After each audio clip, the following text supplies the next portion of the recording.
For this last video about identity as sons and daughters, I was praying and asking the Lord, what to talk about. And He made it very clear that I am to talk about inheritance.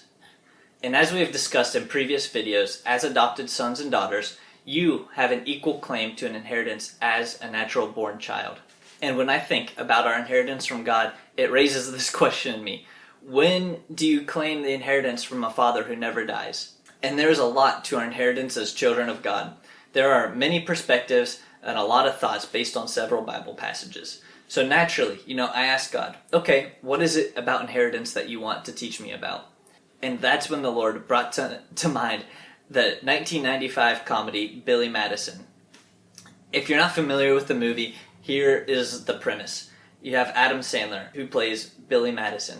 Billy's father is a very successful businessman who owns a major hotel chain. Billy spends his time partying with his friends at his father's mansion where he lives. He fully enjoys the wealth of his family, and he is set for life and will no doubt receive a large inheritance from his father.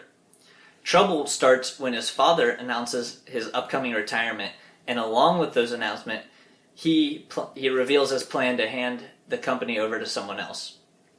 Billy then gets upset because he wanted to inherit the company, and his father explains that he's really not fit to inherit the company, and that the father actually paid off his teachers to help him pass grades K through 12 and to graduate.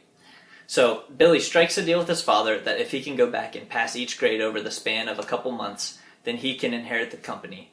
So the rest of the movie, is filled with his attempts to prove himself despite, his rival who's set to inherit the company now, who opposes him all along the way. So I was thinking, that's weird. What would that movie have to do with what God's teaching me about inheritance? And first off, if God can make Billy Madison have spiritual themes, then He can bring out truth in anything. And then the Lord revealed to me, there is a primary aspect of inheritance that is about what we receive and about the richness of the Father being accessible to the children. We even see that at play in the movie. He had no trouble accessing the riches and the peace in his life that came from his Father. But the Lord was showing me that part of our inheritance is being connected to our purpose.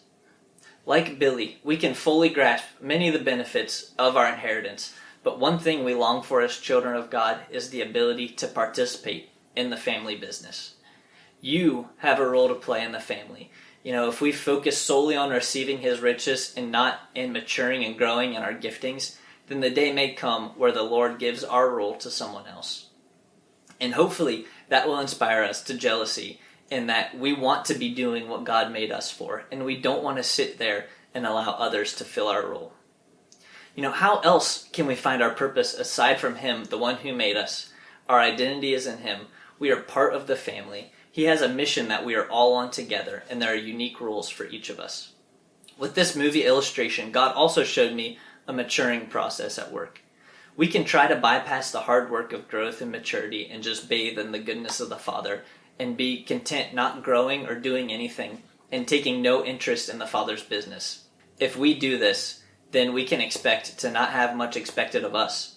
That does not make us any less of a son or a daughter. We're no less loved. We're just less capable and mature. And maturing takes time. It takes work to grow in gifts and to grow as disciples. And you can't fake maturity. It is a process, but at the end of the day, the long maturing process results in making us ready to step into the fullness of our purpose and able to engage with the Father's business in a more mature way. And we can still serve without much maturity. There are no prerequisites for obedience, but there is a difference between serving and knowing the Father's business and being able to be an agent of the kingdom of God. Jesus is talking to His disciples and says, I no longer call you servants, because a servant does not know his master's business. Instead, I have called you friends. For everything that I learned from my Father, I have made known to you.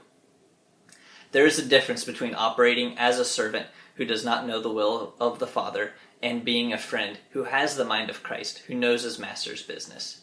So, my encouragement to you is find your purpose. As a son or daughter, you have a share in the family business. There's a place for you to operate in what God has deposited in you. And commit to maturing and growing. It is a long process, but the fruit it produces in your life is priceless as we grow in being conformed in the image of God's Son.